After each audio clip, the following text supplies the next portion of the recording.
అన్నదాత అన్నదాత మీ అన్నదాత చెమటోడ్చి ఆహారాన్నందించే రైతన్నా అనునిత్యం నీ కండదండగా నిలిచే నేస్తం ఎవరన్నా అన్నదాత అన్నదాత మీ అన్నదాత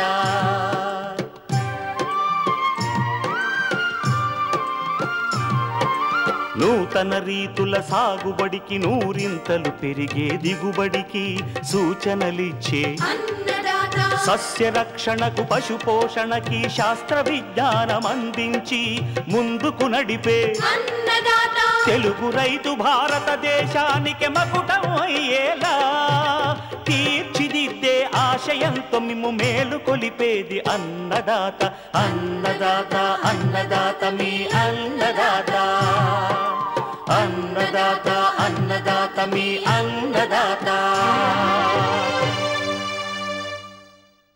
అన్నదాత ప్రేక్షకులకు నమస్కారం.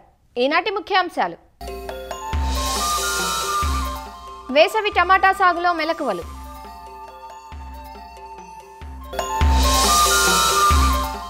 వేసవి నువ్వులో చీడపీడలు నివారణ, వెన్నామి రొయ్యల పెంపకంలో అధిక దిగుబడులకు చేపట్టాల్సిన యాజమాన్యం,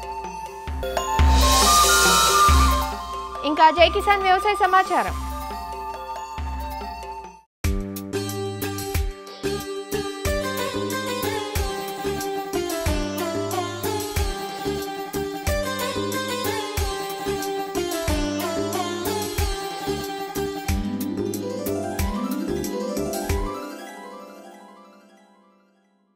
టమాటా అధిక వినియోగంలో ఉన్న కూరగాయ ఇది.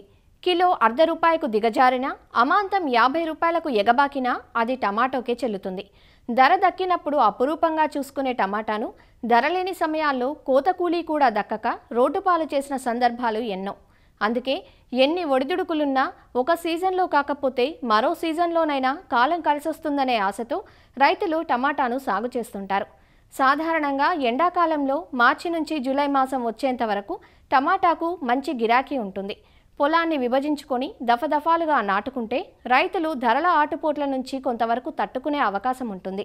డ్రిప్, స్టేకింగ్ వంటి అధునాతన సాగు పద్ధతులను ఆచరించి ఎకరా టమాటా నుంచి 30 టన్నులకు పైగా దిగుబడులు పొందే అవకాశం ఉంటుంది. వేసవి సాగు కనువైన టమాటా రకాలు, సాగులో మెలకువల గురించి వివరిస్తున్నారు విజయనగరం జిల్లా చీపురుపల్లి ఉద్యానవనాధికారి సిహెచ్ చంద్రశేఖరరావు. ఉత్తర కోస్తా మరియు కోస్తా రాయలసీమ జిల్లాల్లో కూరగాయల సాగులో ముఖ్యమైనది టమాటా సాగు. రానున్న వేసవిలో టమాటా సాగు చేయడం వల్ల అధిక ఆదాయం పొందే అవకాశం ఉంటుంది. ముందుగా జనవరి, ఫిబ్రవరిలో ఈ వేసవి సాగుని టమాటాలో మొదలుపెట్టడం జరుగుతుంది. ఇప్పుడు ఈ అనువైన రకాలని మనం గమనించినప్పుడు వేసవిలో ముఖ్యంగా వేసవి ఉష్ణోగ్రతలను తట్టుకొని ఆ పూతను నిలుపుకునే శక్తి ఉన్నటువంటి యుఎస్ అగ్రి సీడ్స్లో ఉన్న US 440 కానీ 404లు కానీ సాగు చేసుకునేటప్పుడు కొంతవరకు ఈ పూతని అవి నిలుపుకునే రకంగా ఉంటుంది. ఇప్పుడు మనకు అర్కా వికాస్, అర్కా సౌరభ్, అదేవిధంగా అర్కా రక్షక్, ఈ వీటిల్లో మనకి IHR వారు డెవలప్ చేసినటువంటి ఈ రకాలు కూడా వేసవి పంటకు అనుకూలమైనవి. అదేవిధంగా ఈ అవినాష్ 2, BSS 20, అన్నపూర్ణ, US 618, లక్ష్మి ఇవి కూడా మనకు అనుకూలమైనవి. ఈ నేల తయారీని టమాటా పంటలో మనం గమనించినప్పుడు 2-3 సార్లు దున్ని చదును చేసుకోవడంతో పాటు 60 సెంటీమీటర్ దూరంలో బోధులు ఏర్పాటు చేసుకొని నేల తయారీ చేసుకోవాలి. ఈ విత్తన మోతాదు అనేది ఎకరాకి సూట్ రకాలైతే 200 గ్రాములు, సంకరజాతి రకాలైతే 60 నుంచి 80 గ్రాములు విత్తుకోవాలి. మరి విత్తే ముందు కిలో విత్తనానికి 3 గ్రాములు థైరం లేదా 3 గ్రాములు మెట్లాక్జిల్తో కానీ విత్తన శుద్ధి చేసుకొని 2 గంటల తర్వాత 4 గ్రాములు ట్రైకోడర్మా కల్చర్తో విత్తన శుద్ధి చేసుకోవాలి. రసం పీల్చే పురుగులు బెడ తట్టుకునే విధంగా ఇమిడాక్లోపిరిడ్ శిలీంద్రనాశనాలతో కలిపి పట్టించడం వల్ల విత్తన శుద్ధి మనం చేసిన వాళ్ళు అవుతాం. టమాటా పంట నారు పోసి నారుని ప్రధాన క్షేత్రంలో నాటుకోవాలి కాబట్టి నారు పోసే విధానాన్ని మనం గమనించినప్పుడు ఎకరా పొలంలో నాటడానికి 4 చదరపు మీటర్ల విస్తీర్ణం కల 6 ఇంచీలు ఎత్తైన 8 నుంచి 9 నారు మల్లును తయారు చేసుకోవాలి. నారు కుళ్ళు సాగకుండా ముందు జాగ్రత్తగా లీటర్ నీటికి 3 గ్రాములు కాపరాక్సిక్లోరైడ్తో నారు మళ్ళీ శుద్ధి చేసుకునేలా ఈ నారుకులు రాకుండా మనం అరికట్టవచ్చు. అదేవిధంగా నారుమడిలో విత్తనాలు చల్లిన తర్వాత నారుమళ్ళని ఎండుగడ్డితో వాటితో కప్పవలసి ఉంటుంది. ఎందుకంటే అధిక ఉష్ణోగ్రతలకి నారు ఎఫెక్ట్ కాకుండా ఉండాలి. ఈ 3 వారాల వయసు గల నారుమడికి రసం పీల్చే పురుగుల నుండి రక్షణకి 3G గుళికలు 40 చదరపు మీటర్ల మడికి 100 గ్రాముల చొప్పున చల్లుకోవాల్సి ఉంటుంది. అదేవిధంగా ఈ నారు పీకడానికి 2-3 రోజులు ముందుగా లీటర్ నీటికి 2 మిల్లీలీటర్ల డైమిథియేటు 1 గ్రాము కార్బనిజం కలిపి నారుమడిపై పిచికారీ చేయడం వల్ల ఆ నారు మొక్కలు బాగా దృఢపడతాయి. మరి ఈ రకంగా చేసుకుంటూ 3-4 ఆకులు ఉన్న మొక్కల్ని ప్రధాన క్షేత్రంలో నాటుకోవడానికి వీలుగా ఉండేటట్టుగా మనం తయారు చేసుకోవాల్సి ఉంటుంది. ఈ వేసవిలో బోధుల మధ్య అడుగున్నర మొక్కల మధ్య 1 అడుగు దూరంలో పెట్టుకొని మనం నాటుకోవడం అనేది వేసవి టమాటాలో మనము చేస్తాం. పోషక యాజమాన్యాన్ని, ఎరువుల యాజమాన్యాన్ని గమనించినప్పుడు టమాటాలో చివరి దుక్కులో ఎకరాకి 6 నుంచి 8 టన్నుల పశువుల ఎరువు వేసి కలిగి దున్నించాలి. మరి అదేవిధంగా నాటేటప్పుడు 24 కిలోల భాస్వరం అంటే 150 కిలోల సూపర్ ఫాస్ఫేటు, అదేవిధంగా 24 కిలోల పొటాషియం ఇచ్చే ఎరువులు అంటే 40 కిలోల మ్యూరేట్ ఆఫ్ పొటాష్ వేసుకోవాలి. 48 నుంచి 60 కిలోల నత్రజని 3 సంపాలల్లో 30వ రోజు, 45వ రోజు, 60వ రోజు వేసుకొని పైపాటిగా బోధులను ఎగవేసుకోవాలి. మరి పూత దశలో లీటర్ నీటికి 20 గ్రాములు యూరియా కలుపుకొని పిచికారీ చేయడం వల్ల అధికంగా దిగుబడి 15 నుంచి 20% అధికంగా దిగుబడి పొందవచ్చు. నాటే ముందు ఎకరాకి 8 నుంచి 12 కిలోల బొరాక్స్ వేసినట్లయితే పండ్లు పగలకుండా ఉంటాయి. మరి అదేవిధంగా ఎకరాకి 10 కిలోల జింక్ సల్ఫేట్ వేసినట్లయితే జింక్ లోపం కూడా రాకుండా ఉంటుంది. మరి నాటిన తర్వాత 45 రోజులకి లీటర్ నీటికి 5 గ్రాములు జింక్ సల్ఫేట్ పిచికారీ చేయడం ద్వారా కూడా మనము ఈ జింక్ ధాతు ఒక లోప సవరణని మనము చేసిన వాళ్ళం అవుతాం. అదేవిధంగా పూత దశలో ఎకరాకి 400 మిల్లీగ్రాముల 2,4-D మందుని 200 లీటర్ నీటికి కలిపి లేదా 1 ml ప్లానాఫిక్స్ అనే మందు 4 లీటర్ల నీటికి కలిపి, ఇవి హార్మోన్లు. ఈ హార్మోన్లు కలిపి పిచికారీ చేస్తే పూత పిందె నిలిచి ఎండాకాలంలో మంచి దిగుబడి అనేది రావడం జరుగుతుంది. కలుపు మొక్క మొలకకు ముందు పిండి మిథిలీన్ తేలిక నేలలో అయితే 1 లీటరు, బరువు నేలలో అయితే 1.2 లీటర్లు 200 లీటర్లు కలిపి పంట నాటిన 48 గంటల లోపు తడి నేలపైన పిచికారీ చేయాలి. మెట్రిబుజిన్ మందు 300 గ్రాముల మోతాదులో నాటిన 15 రోజులకి 200 లీటర్ల నీటిలో కలిపి వరుసల మధ్య పిచికారీ చేయడం ద్వారా కలుపు నివారణ చేయొచ్చు. టమాటా నాటిన 30 నుంచి 35 రోజులప్పుడు అంతర్కృషి పరికరాల ద్వారా కలుపు నివారణ అనేది సాధించవచ్చు. స్టేకింగ్ విధానం పొడవుగా పెరిగే హైబ్రిడ్ వాటికి స్టేకింగ్ విధానం ద్వారా చేసినప్పుడు కాయ నేలకు తగలకుండా కాపాడవచ్చు. వేసవి టమాటా పంట పండించినప్పుడు ఎండ తీవ్రత తగ్గించడానికి 2-3 వరుసల టమాటాకి 2 వరుసల మొక్కజొన్న పంటని ఉత్తర దక్షిణ దిశల్లో కూడా విత్తుకోవడం వల్ల కూడా ఈ వేసవి తీవ్రతను మనం తగ్గించడం అవుతాం. అదేవిధంగా నీటి యాజమాన్యాన్ని గమనించినప్పుడు వేసవిలో 3-4 రోజులకు ఒకసారి ఖచ్చితంగా తడి ఇవ్వాల్సి ఉంటుంది. డ్రిప్ పద్ధతిలో నీటిని, ఎరువుల్ని అందించినట్లయితే మంచి దిగుబడులు కూడా పొందవచ్చు. స్టేకింగ్ విధానం ద్వారా చేసినప్పుడు గాలి వెలుతురు బాగా ప్రసరించి తెగులు బెడత తగ్గుతూ మంచి దిగుబడి, క్వాలిటీ దిగుబడి అనేది రావడం జరుగుతుంది. కాయకూళ్ళు తెగులు తగ్గి మంచి నాణ్యమైన దిగుబడి, అధిక దిగుబడి పొందొచ్చు. సస్యరక్షణ మనం గమనించినప్పుడు కాయ తొలిచే పురుగు ప్రధానమైనది. ఇది లేత ఆకుల్ని, కొమ్మల్ని తినేస్తుంది. కోత దశలో కాయలను తులిసి నాశనం చేస్తుంది. దీని నివారణగా ఎర్రపంటగా బంతిని వేసుకోవాలి. బంతి నారు 20 రోజులు ముందుగా నాటుకోవాల్సి ఉంటుంది. అదేవిధంగా ట్రైకోగామా బదనికలు ఎకరాకి 20,000 చొప్పున విడుదల చేసుకున్నట్లయితే కాయ తులసి పురుగుని మనము సమర్థవంతంగా నివారించవచ్చు. ఇంకా ఎకరాకి 4 చొప్పున లింగాకర్షక బుట్టలను పెట్టుకోవాలి. మరి అదేవిధంగా నాటిన 28-35 రోజులకు ఫ్లూబెండమైడ్ 0.3 మిల్లీలీటర్లు 1 లీటర్ నీటికి చొప్పున కలిపి పిచికారీ చేసుకోవాలి. అదేవిధంగా 20 చొప్పున పక్షి స్థావరాలని ఉంచడం ద్వారా కూడా ఈ కాయ తులసి పురుగుని మనము సమగ్ర సస్యరక్షణ విధానంలో మనం నివారించవచ్చు. క్రిమిసంహారక మందులను పిచికారీ చేయడానికి ముందులను కాయ కోసేసి తర్వాత ఈ క్రిమిసంహారక మందులు అనేది పిచికారీ చేసుకోవడం అనేది ఉత్తమం. ఈ రకమైనటువంటి సమగ్ర సస్యరక్షణ పద్ధతి చేసినట్లయితే మనము క్వాలిటీ దిగుబడి మరియు నికర దిగుబడిని పొందుతారని ఆశిస్తున్నాం.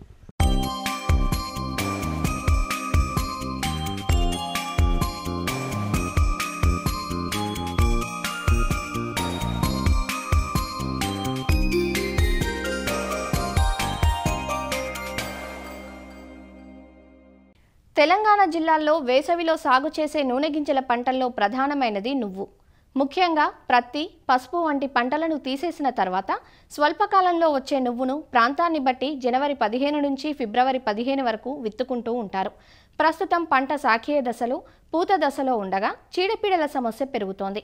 ముఖ్యంగా రసం పీల్చు పురుగులు, ఆకుగూడు, కాయతొలుచు పురుగులు, ఆకుమచ్చ, కాయమచ్చ తెగుళ్లు పంటకు నష్టం చేస్తున్నాయి. కొన్ని రకాల సస్యరక్షణ చర్యలతో వేసవి నువ్వును చీడపీడల నుంచి కాపాడుకోవాలంటూ సూచిస్తున్నారు ప్రొఫెసర్ జయశంకర్, తెలంగాణ రాష్ట్ర వ్యవసాయ విశ్వవిద్యాలయం జగిత్యాల ప్రాంతీయ వ్యవసాయ పరిశోధనా స్థానం శాస్త్రవేత్త వై స్వాతి. నువ్వు పంట మన రాష్ట్రంలో సాగు చేస్తున్న ప్రధానమైన నూనె గింజల పంట. అయితే ఈ పంటను మనం వానాకాలంలో కానీ తర్వాత యాసంగిలో కానీ సాగు చేస్తున్నారు. యాసంగిలో జనవరి మరి ఫిబ్రవరి మాసాల్లో విత్తుకోవడం జరిగింది. నువ్వు పంటల్లో ప్రధానంగా ఆశించే పురుగులైనట్లయితే కోడు ఈగ ఆశించడం జరుగుతుంది. దోమలాగా ఉండి లేత పూమొగ్గలను ఆశించడం వలన పూమొగ్గలు రాలిపోవడం జరుగుతుంది. పూమొగ్గలు కాయలు ఏర్పడినప్పటికీ గింజలు ఏర్పడక తాలుకాయలుగా ఏర్పడడం జరుగుతాయి. ఈ పురుగును తట్టుకునే శ్వేతతిల్ రకాలను సాగు చేసుకోవచ్చు. ఎసిఫేట్ అనే మందును 1.5 గ్రాముల చొప్పున పిచికారీ చేసుకున్నట్లయితే ఈ పురుగు ఉధృతిని తగ్గించుకోవచ్చును. అదేవిధంగా మరొక ప్రధాన పురుగైన ఆకుముడత మరియు గూడు పురుగు అనేది ఎక్కువగా ఆశించడం జరుగుతుంది. పంట విత్తిన 20 నుంచి 25 రోజుల వరకు ఆశించి ఆకులను గూడులాగా ఏర్పరచుకొని ఆకు లోపల ఉండే పత్రహరితాన్ని తినేయడం జరుగుతుంది. తర్వాత ఎదిగిన దశలలో ఆశించినట్లయితే మొగ్గలు కాయలను కూడా గూడులాగా ఏర్పరచడం వలన కాయలు గింజలు నిండుకోక దిగుబడి తగ్గడానికి ఆస్కారం ఉంటుంది. అయితే ఆకుముడత పురుగు నివారణకైతే మన క్లోరిపైరిపాస్ 2.5 మిల్లీలీటర్ల చొప్పున లీటర్ నీటి కలుపుకొని మందుని పిచికారీ చేసుకున్నట్లయితే మనకు ఆకుముడత గూడు పురుగు అనేది తగ్గించుకోవచ్చు. అదేవిధంగా మనకి రసం పీల్చు పురుగులైన తెల్లదోమ, తర్వాత పచ్చదోమ, తర్వాత పేనుబంక అనేది ఎక్కువగా ఆశిస్తుంది. పంట విత్తిన 20 నుంచి 25 రోజుల వరకు పేనుబంక ఎక్కువగా ఆశించడం జరుగుతుంది. ఈ రసం పీల్చు పురుగుల నివారణకి మనము ఎసిఫేట్ 1.5 గ్రాముల మందును కానీ ఇమిడాక్లోప్రిడ్ 0.3 మిల్లీలీటర్ల మందును పిచికారీ చేసుకున్నట్లయితే ఈ రసం పీల్చు పురుగుల బెడదను తగ్గించుకోవచ్చును. అదేవిధంగా మన తెగుళ్ళ విషయానికి వచ్చినట్లయితే బూడిద తెగులు అనేది ఆశించడం జరుగుతుంది. ఆకుల మీద తెలుపు మచ్చలు ఏర్పడి ఆకు అంతటా వ్యాపించడం వలన ఆకులు మాడిపోయి రాలిపోవడం జరుగుతుంది. ఈ బూడిద తెగులు నివారణకి మనకి మైక్లోబిటానిల్ అనే మందు 1 గ్రాముల చొప్పున కానీ లేదా నీటిలో కరిగే గంధకమును 3 గ్రాముల చొప్పున కానీ లీటర్ నీటికి కలుపుకొని పిచికారీ చేసుకోవచ్చు. అదేవిధంగా ఆల్టర్నేరియా ఆకుమచ్చ తెగులు అనేది ఆశించడం జరుగుతుంది. ఆకుల మీద గోధుమ రంగు మచ్చలు ఏర్పడి ఆకు అంతటా వ్యాపించడం వలన ఆకులు అనేవి పండిపోయి రాలిపోవడం జరుగుతాయి. ఇది 40 నుంచి 50 రోజుల తర్వాత ఆశిస్తుంది. ఈ తెగుల నివారణకి మనకు మ్యాంకోజెబ్ అనే మందు 2.5 గ్రాముల చొప్పున లీటర్ నీటి కలుపుకొని 15 రోజులకు ఒకసారి పిచికారీ చేసుకున్నట్లయితే ఈ ఆల్టర్నేరియా మచ్చల తెగులను నివారించుకోవచ్చు. అదేవిధంగా వెర్రి తెగులు అనేది మనకి పచ్చదోమ ద్వారా వ్యాప్తి చెందడం జరుగుతుంది. ఇది వైరస్ తెగులను మనం నివారించాలంటే పచ్చదోమ ఉధృతిని తగ్గించుకోవాలి. అయితే ఈ తెగులను ఎలా గుర్తించాలి అంటే మొక్క యొక్క పై భాగాలను ఆకులు అనేవి చిన్న చిన్నవిగా ఏర్పడి గుబురుగా ఏర్పడతాయి. ఈ తెగులను ఈ విధంగా గుర్తించవచ్చును. దీని ఉధృతి కారణమైన పచ్చదోమను నివారించుకోవడానికి డైమిథేట్ 2 మిల్లీలీటర్ల చొప్పున లీటర్ నీటికి కలుపుకొని పిచికారీ చేసుకోవచ్చు.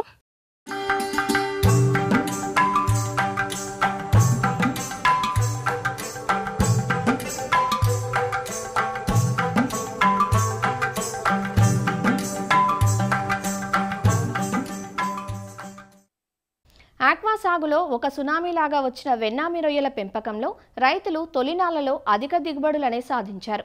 అయితే రాను రాను వీటి పెంపకం కొన్ని ఒడిదుడుకులను ఎదుర్కోవలసి వస్తోంది. దీనికి విత్తన నాణ్యత లోపాలు, వ్యాధులు వంటివి వెన్నామి సాగును నష్టాల పాలు చేస్తున్నాయి.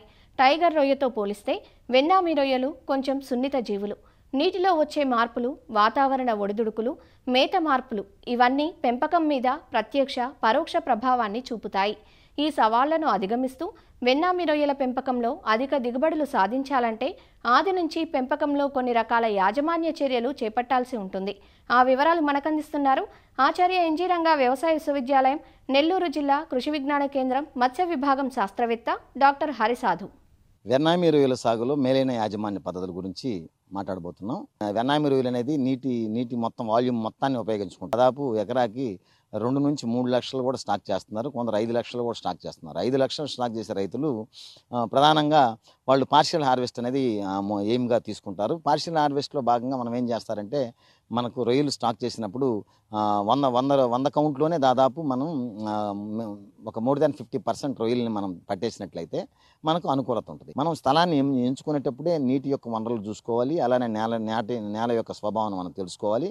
వీటన్ని తెలుసుకుంటే గత పాస్ట్ హిస్టరీలో అక్కడ ఉండే ఉండేటటువంటి ఫ్లడ్స్ని కానివ్వండి, నీటిలో ఉండేటటువంటి అనుకూలతలు, ప్రతికూలతలు, అక్కడ లోకల్ సోషియో ఎకనామికల్ ప్రాబ్లమ్స్ వీటన్నిటిని కూడా స్టడీ చేసి మనం సైట్ని ఎన్నుకోవాలి. ఈ పాండ్ కన్స్ట్రక్షన్లో చాలా ముఖ్యమైనటువంటి మెలకువలు తీసుకోవాలి. పాండ్ కన్స్ట్రక్షన్లో ఖచ్చితంగా మనం విధిగా దీర్ఘచతురస్రాకారంలో చెరువులు నిర్మించుకోవాలి. అలా దీర్ఘచతురస్రాకారం నిర్మించుకున్నప్పుడు మనకు గాలిలో ఉండే ఆక్సిజన్ బాగా నీటికి కరిగే అవకాశం ఉంది కనుక మనకు అది చెరువుకి ఆక్సిజన్ని అందించడంలో చాలా కీలకమైన పాత్ర వహిస్తుంది కనుక రైతులు విధిగా నిర్మించుకునేటప్పుడు దీర్ఘచతురస్రాకారం నిర్మించుకోవాలి. వీటితో పాటు వెన్నామి రొయ్యలు ప్రధానంగా రైతులు ఈ బయోసెక్యూరిటీ మెజర్స్ అనేది చాలా ముఖ్యంగా పాటించాలి.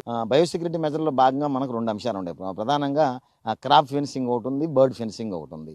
మనం ఈ 2 చేసినట్లయితే మనకు పక్క పాండులో నుంచి కానివ్వండి, లేదంటే మిగతా కాలువల నుంచి కానివ్వండి, క్రీకుల్లో నుంచి కానివ్వండి, ఈ క్యారియర్స్ అది కప్పలు కావచ్చు, పాములు కావచ్చు, ఎలాంటి ఏమైనా సరే మనకు గుంటల్లోకి రాకుండా మనం దాన్ని గుంటల్లోకి వచ్చినాయంటే అవి కొన్ని వాటి యొక్క శరీరానికి కొంత వ్యాధి కార్యక్రమాలు అంటుకుంటాయి కనుక వాటి వల్ల మనకేముందంటే వ్యాధులు, ఈ యొక్క వైరల్ డిసీజెస్ కావచ్చు, బ్యాక్టీరియల్ డిసీజెస్ కావచ్చు, ఇవన్నీ కూడా మనకు అనవసరంగా మనం వాటిని ఆహ్వానించడం అవుతాం. కనుక బయోసెక్యూరిటీ మెజర్స్ మనం మెషింగ్ ఇచ్చినట్లయితే మనకి ఈ సమస్య నుంచి మనం బయటపడవచ్చు. అంతేకాదు కాకుండా మనకు వెన్నామి రొయ్యల రైతుల్లో గమనించాల్సింది ఏంటంటే ప్రధానంగా అన్నిటికన్నా ముఖ్యంగా సీడ్ సెలక్షన్. మన సక్సెస్ దాదాపు 50% సీడ్ సెలక్షన్ మీదనే అయిపోయింది. ఈ సీడ్ సెలక్షన్ తర్వాత మన చేతిలో ఉండేది ప్రధానమైన అంశం ఏంటంటే మేతల యాజమాన్యం. ఎప్పుడైతే రైతు మేతల యాజమాన్యాన్ని పర్ఫెక్ట్గా చేయగలిగినాడో ఆటోమేటిక్గా వ్యాధుల యాజమాన్యాన్ని చేసేసినట్లే. ఎందుకనంటే మనం ఎక్కువ ఓవర్ ఫీడింగ్ ఇచ్చినట్లయితే చాలా ప్రమాదం అయిపోద్ది. మేఘాలు ఉండేటప్పుడు కానివ్వండి, వానలు ఉండేటప్పుడు కానివ్వండి, ఉష్ణోగ్రత తగ్గినప్పుడు కానివ్వండి, మౌల్టింగ్ అయ్యేటప్పుడు కానివ్వండి, దాదాపు 40 నుంచి 50% కూడా మేత తక్కువ తీసుకుంటుంది. అంటే 10 కిలోలు పోయే చెరువులో అది కేవలం 6 కిలోలు మేత పోద్ది అనమాట. అప్పుడు ఏంది ఇంత తక్కువ అయిపోయింది అనుకోండి, 10 కిలోలు మనం వేసేసామంటే అది వృధా అయిపోయేసి, వృధా అవడం కాక, డబ్బులు వృధా అవడం కాక, పంట ఖర్చు పెరగడం కాక అదేమవుతుందంటే అడుగు భాగానికి వెళ్ళిందంటే మనకు ఈ విషవాయువులను ఏర్పరిచి నీటి నాణ్యత ప్రమాణాలు దెబ్బతినడం, మనకు రొయ్యలకి మోర్టాలిటీస్ రావడం, జబ్బులు రావడం, నిరోధక శక్తి తగ్గిపోవడం, ఇవన్నీ మనం గమనించాం. మేతల యాజమాన్యంలో విధిగా రైతులు ఎకరాకి కనీసం 2 చెక్టర్లు పెట్టుకోవాలి. అలా చేసినప్పుడు మనకు ఈ యొక్క ఓవర్ ఫీడింగ్ అని మనం అరికట్టగలుగుతాం. ఆటోమేటిక్గా నీటి నాణ్యత ప్రమాణాలు మెరుగుపడతాయి అన్నమాట. వీటితో పాటు మేతల యాజమాన్యంలో మనం గమనించినట్లయితే ప్రధానంగా ఫెర్మెంటెడ్ మిక్చర్ ఇది రైతులు విధిగా చేయాలి. ఈ ఫెర్మెంటెడ్ మిక్చర్ మనం రొయ్యలు వేసే ముందు నుంచి ఇంకా మన రొయ్యలు రేపు స్టాక్ చేస్తామంటే కూడా ఒక రోజు లేదా 2 రోజుల ముందు కూడా మనం ఫెర్మెంటెడ్ మిక్చర్ వేసుకోవచ్చు. ఇది ఎలా చేయాలంటే ఒక ఎకరాకి ఒక 15 కిలోలు బెల్లం, ఒక 15 కిలోలు బియ్యం లేదా నూకల పిండి, అలానే ఒక 10 కిలోలు వేరుశెనగ చెక్క, 10 కిలోలు నూనె తీయకుండా ఉండేటువంటి తవుడు అంటే పచ్చి తవుడు, రైస్ దాన్ని తీసుకోవాలి. దాంతోపాటు 1 కిలో ఈస్ట్ తీసుకోవాలి. తర్వాత ఒక 10 నుంచి 15 కిలోలు చీర అనేది తీసుకోవాలి. ఆ చీరను వీటన్నిటిని మనం దాదాపు ఒక 2 రోజులు మనం ఫెర్మెంట్ చేసి అంటే 48 గంటల నుంచి 72 గంటల వరకు మనం బాగా ఫెర్మెంట్ చేసి ఈ యొక్క ఫెర్మెంటెడ్ మిక్చర్ని మనం గుంటకు అందించినట్లయితే, చెరువు నీటికి అందించినట్లయితే మనకు మంచి నాణ్యమైనటువంటి ఫైటోప్లాంక్టన్ ఏర్పడుతుంది. దాంతోపాటు తద్వారా నాణ్యమైనటువంటి జూప్లాంక్టన్ ఏర్పడుతుంది. ఈ ఫెర్మెంటెడ్ మిక్చర్ అనేది ఆహారంగా ఉపయోగపడడం ఒకటి ముఖ్యమైనది. అంతేకాదు కాకుండా ఒక మంచి ప్రొబయాటిక్ ఉపయోగపడుతుంది. దీంతోపాటు ఒక బఫరింగ్ ఏజెంట్గా కూడా ఉపయోగపడుతుంది. కనుక రైతులు ఈ ఫెర్మెంటెడ్ మిక్చర్ని విధిగా వాడండి. వారానికి మీరు 2 రోజులు కూడా వాడుకోవచ్చు, తప్పులేదు. అయితే ఫెర్మెంటెడ్ మిక్చర్ వేసినప్పుడు 2 పూటలు మేత వేయకూడదు.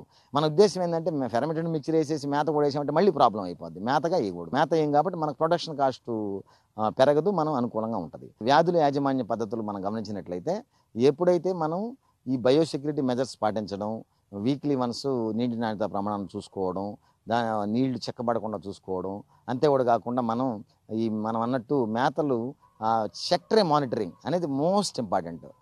మేతని ఒక పూట ఎక్కువ ఉంటుంది, ఒక పూట తక్కువ పోద్ది. దాన్ని మనం గమనించుకుంటూ ఎప్పుడు 3 పూటలు ఒకే విధంగా వేయకూడదు మేత. దాన్ని గమనించుకుంటూ మనం రైతులు చూసుకున్నట్లయితే ఖచ్చితంగా వెన్నామి రొయ్యల్లో కూడా రైతులు ముందుకు పోయే అవకాశం ఉంది.